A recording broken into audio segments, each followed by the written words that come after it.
para então buscarmos identificar os pontos que foram posteriormente desenvolvidos pelo processualista brasileiro no âmbito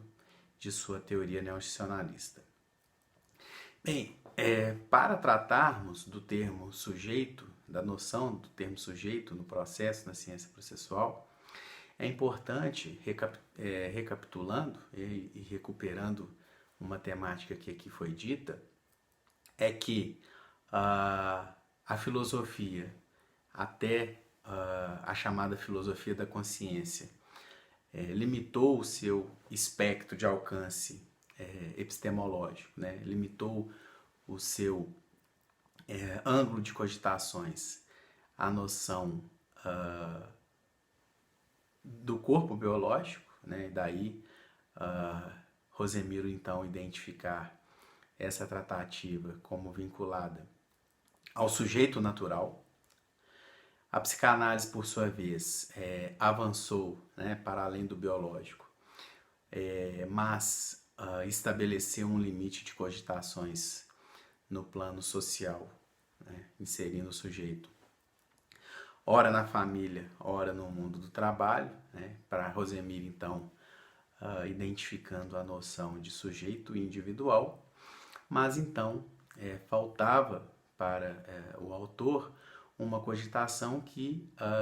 suscitasse esse sujeito biológico portador de um corpo de força de trabalho e de uma origem de estruturas de complexos familiares na formação da sua subjetividade, faltava inseri-lo numa dimensão mais ampla, que seria a dimensão jurídico-econômica, né? Ou seja, tanto de sujeito de direito, né? Portador de direitos, deveres e obrigações, mas também como dignatário de fruição de direitos fundamentais previstos na Constituição, particularmente no artigo 7º, inciso 4º, quando estabelece ali, no salário mínimo, uma noção ideal de tudo que um salário digno, né, de uma dignidade econômica deve contemplar, né, como moradia, educação, saúde, lazer, trabalho, previdência, enfim, todas as dimensões que o humano requer para que seja possível, então, predicar esse termo, a noção de vida. Então, nós estamos a desenvolver a chamada noção de sujeito de direito, que foi desenvolvida pelo professor Rosemiro Pereira Leal, no texto intitulado Modelos Processuais e Constituição Democrática, que que contempla, né, todas essas cogitações e está presente na obra Teoria Geral do Processo, Primeiros Estudos, né, na sua 14ª edição. Com relação à teoria neoinstitucionalista do processo, é importante destacar que ela surge no âmbito da chamada teoria constitucionalista do processo, mas que em dado momento com ela rompe, né? Considerando que, se por um lado a teoria constitucionalista representou significativos avanços, né, considerando a noção de processo, né, a assegurar o procedimento constitucional e incondicionado de movimentar a jurisdição, para Rosemiro ainda seria possível identificar elementos das teorias anteriores, né, que colocavam a jurisdição, né, como algo ou como um órgão a deter ascendência sobre a noção de processo. Então, a título de retrospectiva histórica, nós vamos observar, né, que as cogitações do processo elas surgem ainda no campo do direito privado, com Pottier, 1800, com a teoria do processo como contrato, né, perdão. Avança em 1850 com Savigny para a teoria, aí sim, a teoria do processo como quase contrato. Com Bilow, né, que é identificado o autor que sustenta a autonomização da ciência processual por meio da teoria da relação jurídica, e aí principalmente com as contribuições de Winchell no seu estudo sobre a Axio Romana e a Klagerechte do direito alemão, identificando então que aquela relação que se forma, contrariamente de ser uma relação entre particulares, né, antes de estabelecer uma sujeição análoga à sujeição contratual, vai estabelecer então uma relação de caráter público que se forma perante o Estado. Posteriormente, nós temos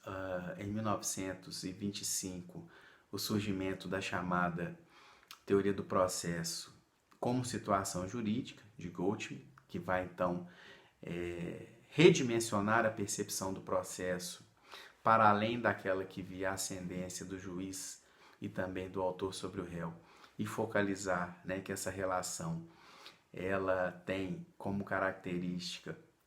que o réu consiga se desincumbir do ônus que lhe é impingido pelo autor, né, e que a missão do juiz seria então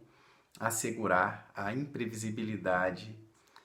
da decisão, o que não teria recepção numa visão democrática e constitucional do processo, como preconizado pela teoria neoconstitucionalista. Bem,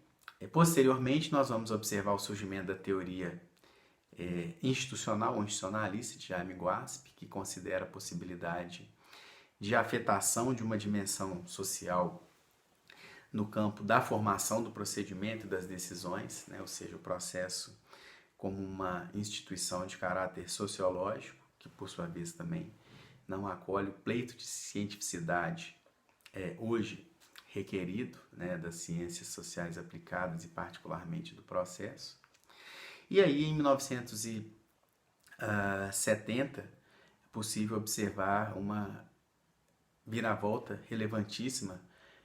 que foi estabelecida por Hélio Fazzolari com a teoria do processo como procedimento em contraditório. É possível identificarmos que antes de desenvolver a sua teoria do procedimento, Fazzolari suscita toda uma nova configuração, né, da percepção sobre o direito, sobre o processo, com uma revisão da teoria da norma, né, rompendo então com aquela noção keynesiana de imputação e sanção como características da norma jurídica, e daí Fazzolari trabalha as noções do lícito, devido e permitido, né, projetando então no âmbito do procedimento a sua noção, né,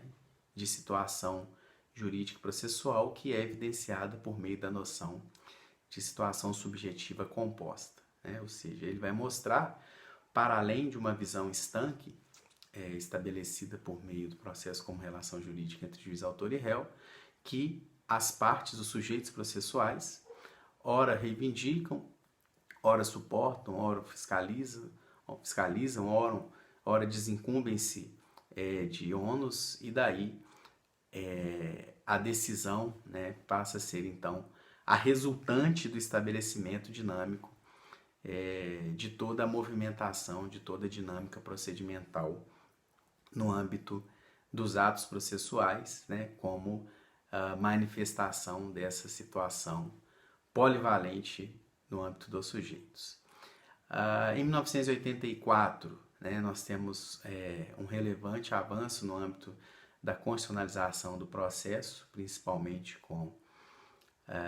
Baracho, no Brasil. E aí os antecedentes científicos, né, podem ser colhidos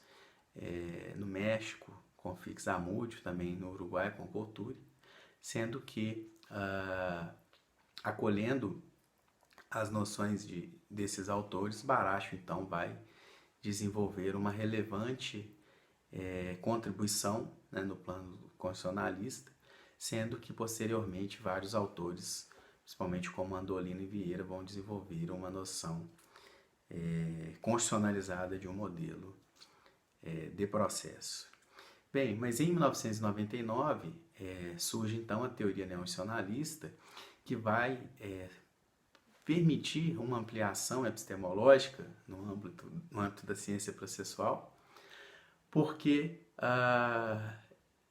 vai desconsiderar a ascensão, a ascendência